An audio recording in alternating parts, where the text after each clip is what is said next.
design. Elegantly designed glass and metal tablet design.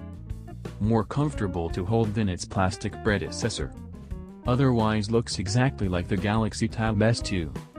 The Samsung Galaxy Tab S3 touts a small but likable design upgrade over the Galaxy Tab S2, even if it's easy to mistake it for Samsung's year-and-a-half-old tablet from the front. The best changes happen round back, where the Tab S3 sports a new glass back panel in either black or silver.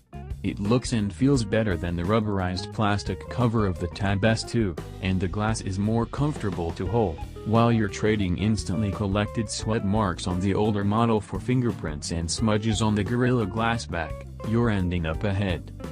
Samsung can technically still claim that the Tab S3 is thinner and lighter than an iPad Pro, with dimensions of 237.3 by 169 by 6 mm and a weight of 429 grams. The iPad Pro is 6.1 mm thick and weighs 437 grams. But don't be fooled, the variations are hardly noticeable. The Tab S2 is 5.6 mm and 389 grams, and we felt barely any difference between the three slates. The Tab S3 looks and feels like a blown-up Samsung Galaxy S7 phone, with a useful physical fingerprint sensor home button, and back and recent capacitive buttons aligned at the bottom. Without the keyboard attachment, it excels at being an entertainment device first and foremost.